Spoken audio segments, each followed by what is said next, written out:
Have you ever been given the silent treatment? How did it leave you feeling? Isolated, misunderstood, perhaps? What are the underlying causes behind the silent treatment and its profound effects on us, our relationships, and the culture within the environment where the silent treatment originated? Do you wonder how to navigate the complexities of the silent treatment in both personal and professional settings? Are you eager to discover effective strategies for overcoming the silent treatment and fostering healthier communications?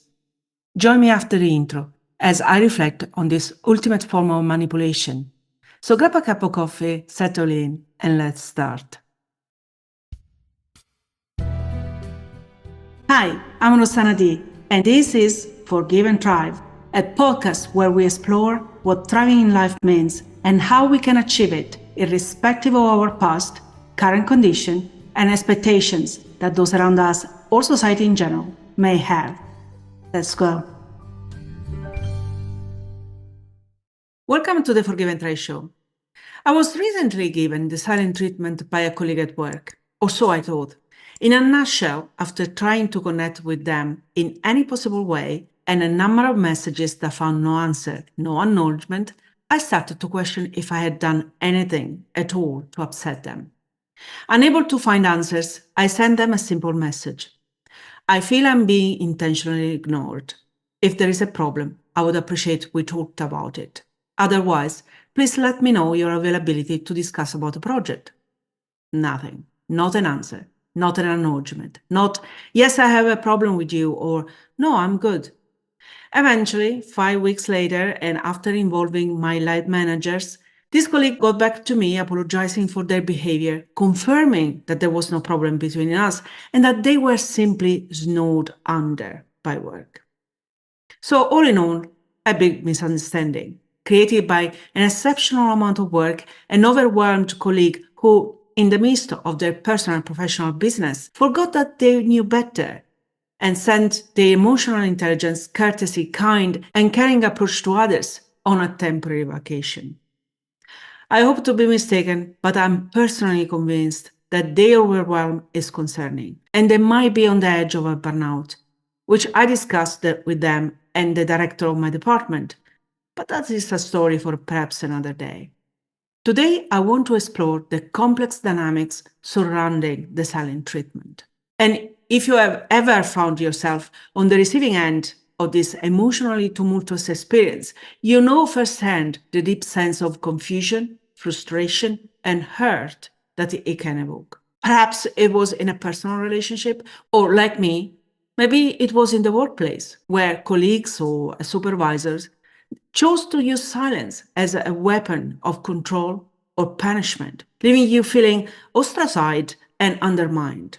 Whatever the circumstances, the silent treatment can cast a shadow over even the strongest of connection, leaving us questioning our worth, our relationships, and our ability to navigate the complexities of human interaction.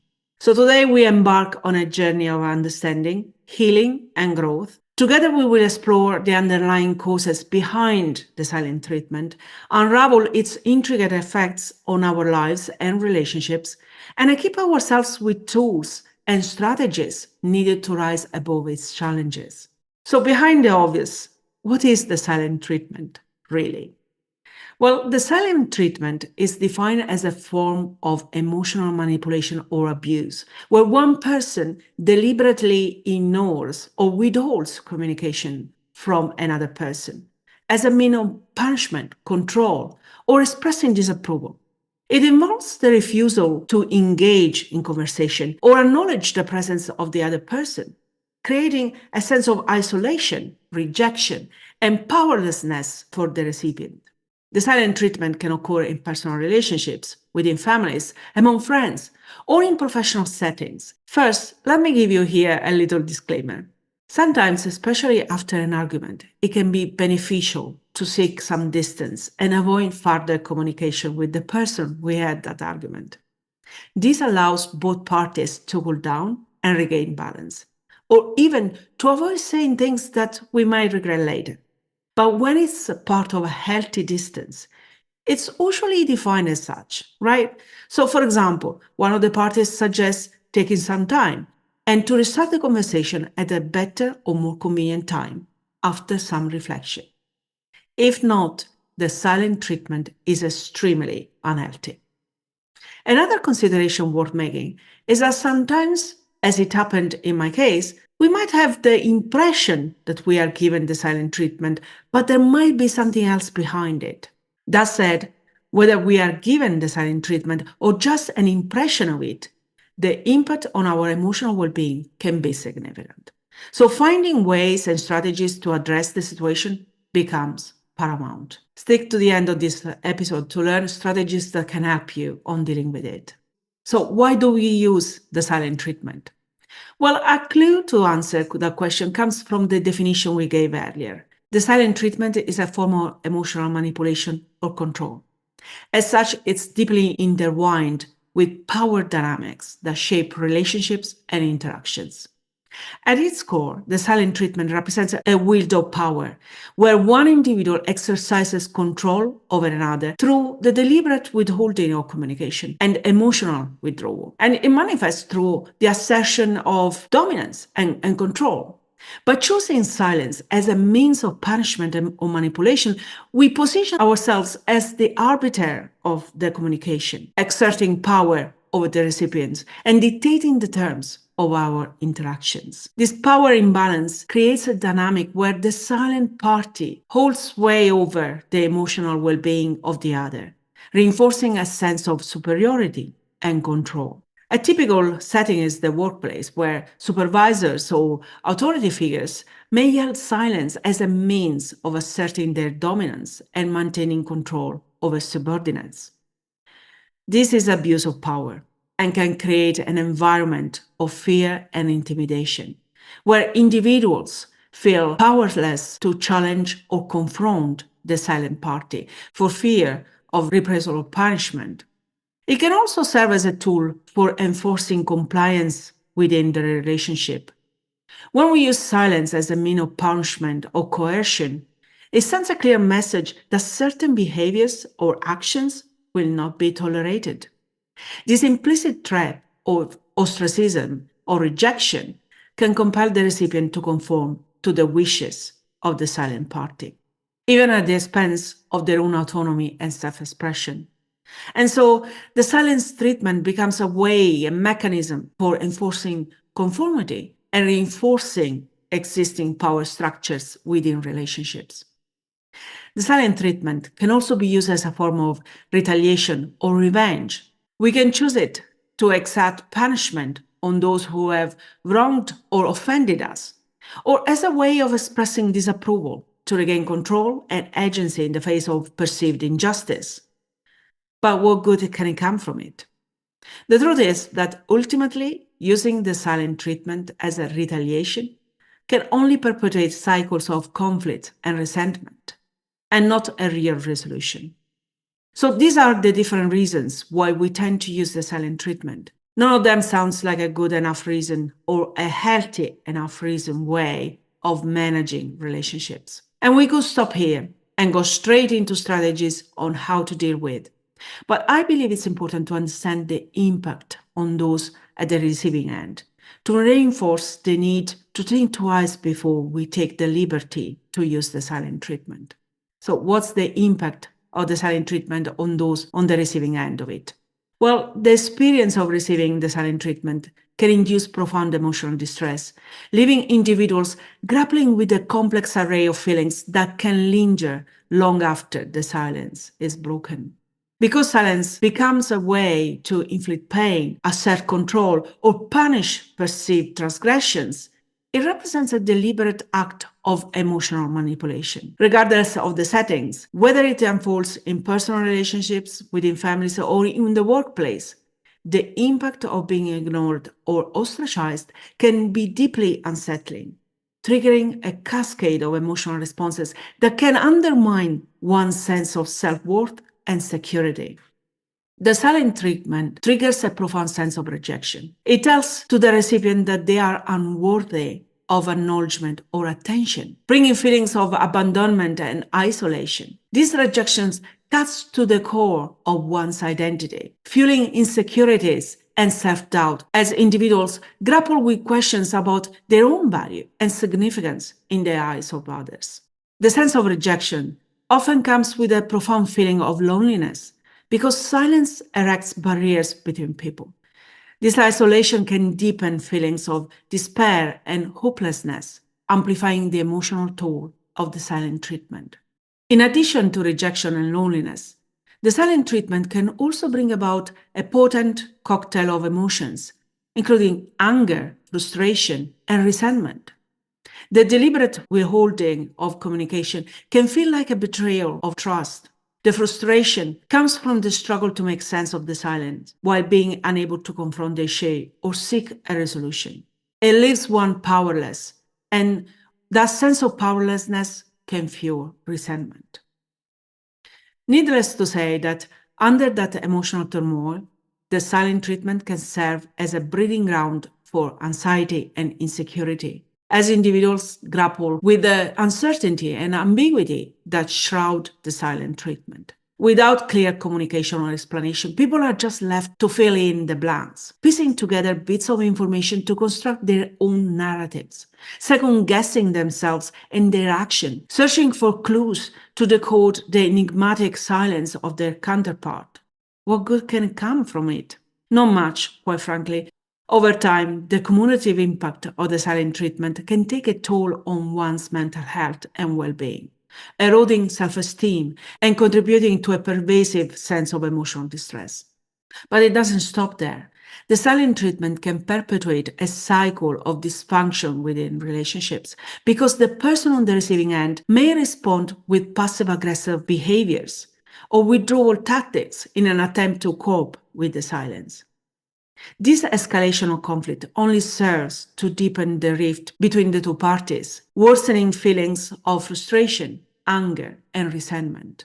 When the silent treatment occurs within colleagues in the workplace, the impact can have more profound effects than those on employees' mental health, with increased level of stress and anxiety, which would be bad enough, quite frankly, already. Certainly, the person who is given the silent treatment may feel isolated, undermined, and emotionally vulnerable, grappling with the fear of being ostracized or punished without understanding why.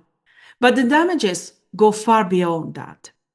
The problem is that in working environment where effective communication is essential for collaboration, productivity, and overall well-being, being subjected to silence from a colleague or supervisor can disrupt not just the collaboration between those involved, but also the delicate balance of workplace dynamics, leaving also those in the teams or sections feeling uncomfortable. When colleagues or supervisors choose to withhold communication, it creates a void filled with ambiguity and speculation that can be perceived by others as well, contributing to a pervasive sense of insecurity among employees. In the long term, the cumulative effects of stress and anxiety can lead to burnout, depression, and other psychological issues, also on those not directly involved in the silent treatment. The sense of insecurity can breed a toxic atmosphere of paranoia and self-doubt, creating a toxic work environment characterized by tension, mistrust, and emotional volatility. A broken down communication undermines the foundation of trust that is essential for healthy relationships and effective teamwork. It creates an environment where dialogue and collaboration are stifled and employees are left feeling isolated, demoralized, and disengaged. They may feel uncertain about where they stand with their colleagues or supervisors, questioning their own value and contribution to the organization.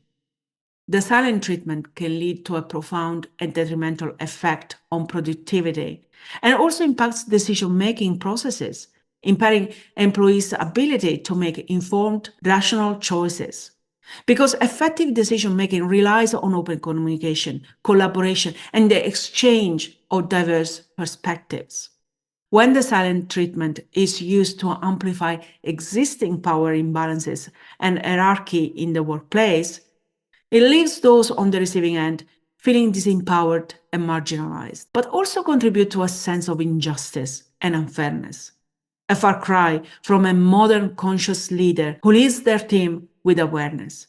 And if you want to know more about conscious leadership, Check my interview with Michelle Phillips. You can find the link in the description below. All this can ultimately hinder the success of any organization and affect its work culture. Recognizing and addressing the impact of the silent treatment on employees is essential for fostering a healthy and supportive work environment. So, whether experienced in personal relationships or among colleagues at work, the impact of being subjected to silence can be deeply destabilizing, eroding the foundation upon which healthy relationships are built. So here you have it. The silent treatment experience can be challenging and emotionally taxing. So how can one deal with it? Well, when confronted with silence from others, it's essential to approach the situation with patience, empathy, and a willingness to communicate openly and constructively.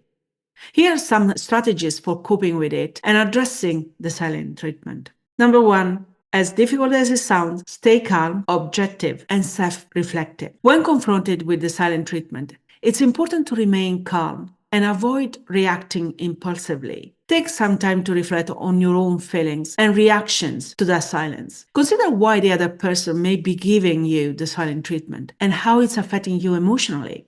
But also, take inventory of your habits that may be off-putting. Can you put yourself in their shoes and see the situation from their perspective?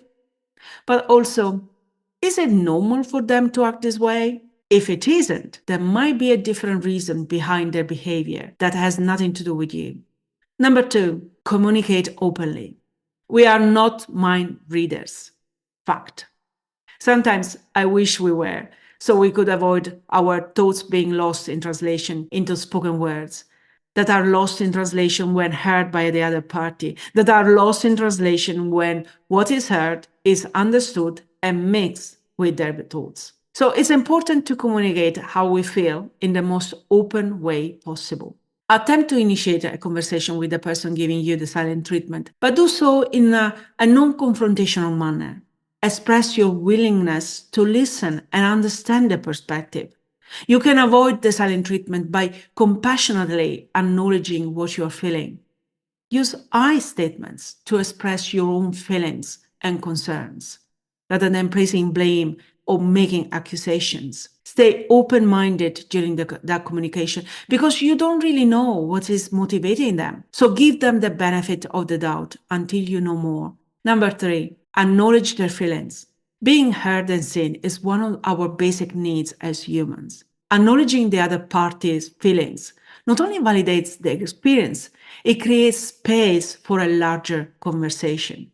Through larger conversation, you can lay the foundation for trust and signal that you are interested in understanding their point of view while being honest about how the silent treatment makes you feel. Number four, set healthy boundaries. While it's important to be open to communication, it's also important to set healthy boundaries and take care of yourself emotionally. Let the other person know that you are willing to discuss the issue, but that you will not tolerate being subject to the silent treatment indefinitely. Healthy boundaries will not just support and protect you, but also the other party. And if you want to learn more about healthy boundaries, check my conversation with Heather Klaus. The link is in the description below. Number five, seek support. Reach out to friends, family members, or a therapist for support and guidance. The first coping strategy we mentioned is to stay calm, objective, and self-reflective. That said, staying calm and objective when we feel hurt and wronged isn't that easy, is it? So if you find it challenging, consider seeking support. Talking to someone you trust can help you gain perspective on the situation and find healthier ways to cope with that silence. Family and friends may come as your first choice, but consider also a professional support because although friends and family might be willing to help you, they might not have the expertise to do so. Number six, focus on self-care. Any time is a good time for self-care. That's a fact. The silent treatment can be detrimental to one's emotional health, as we just learned. So it's important that you take care of yourself during these situations. Do something for yourself to make sure you prevent an emotional burnout. Taking time to engage in activities that help you relax and reduce stress becomes paramount. Do anything that can help you managing your emotions and maintaining your well-being. Number 7, consider the context. Try to understand the reasons behind the silent treatment. Is the other person feeling hurt, angry, or overwhelmed? Consider the context of the situation and whether there might be underlying issues that need to be addressed.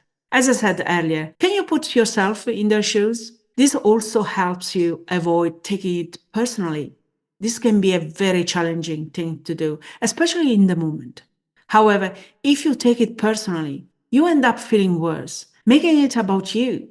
And in this situation, the other person doesn't have to take any of the blame or responsibility.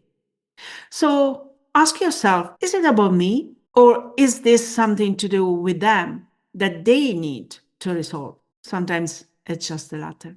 Number 8, seek mediation. In some cases, and if the situation doesn't change, it may be helpful to seek outside assistance to address the silence treatment. Consider enlisting the help of someone who can act as a mediator. It could be a therapist, for example, or if it happens at work, it could be a line manager or HR professional. Whoever that person is, they can facilitate communication and help resolve conflicts in a neutral and supportive environment. Number 9, focus on solutions. After a communication channel is open, focus on understanding with the other party the underlying issues that may have caused the conflict and finding solutions to resolve the situation. As I said earlier, there might be more on their plate that could explain their behavior and that might have nothing to do with us.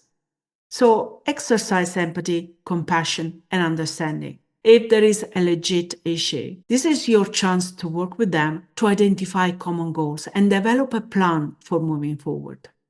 Number 10, know when to let go. If despite your best efforts, the other person continues to give you the silent treatment and refuses to engage in constructive communication, it may be necessary to consider whether the relationship is healthy and sustainable. Know when to let go and prioritize your own well-being above trying to fix a relationship that might be beyond repair.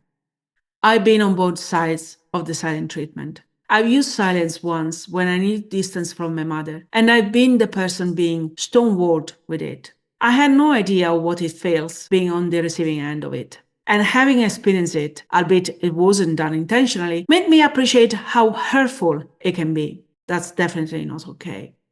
I'll definitely think twice in the future should the urge to give the silence treatment arise again before indulging in its practice. When done intentionally, the silent treatment represents more than just a temporary lapse in communication. It's a deliberate act of emotional manipulation in an attempt to control the terms of the relationship with the other party. But that is a mere illusion because the silent treatment gives the person doing it a false sense of control, while the personal and professional implications for those on the receiving end can be significant. The silent treatment can be emotionally challenging and disruptive, as we learn, and left unchecked, the wounds can leave long-lasting scars on individuals and relationships. As such, it is imperative to recognize and address the emotional toll of the silence treatment. And on this note, remember what Martin Luther King Jr. said. In the end, we will remember not the words of our enemies, but the silence of our friends. Dealing with it requires patience, empathy, and mutual respect, and a commitment to open and honest communication. By approaching the situation with understanding and a willingness to work towards resolution, we can navigate the challenges of the silent treatment and foster healthier, more resilient relationships built on a foundation of trust and respect. Have you ever given the silent treatment to anyone? Or perhaps experienced it? If so, how did you or the other party find a resolution? Let us know. Please continue supporting us by liking and sharing this video. This is really the only way to support our work. Also engage with us, leave the comment here or on our social media. You will find all the links in the description of today's episode. If you have been affected in any way by the topic we discussed today, as always, I invite you to seek professional help. Join me next time when we will continue exploring inspiring and challenging situations. Because remember, we are together in this journey. Thanks for watching. If you enjoy this content, subscribe to our channel and don't forget to hit the notification bell and like this video. See you in the next one.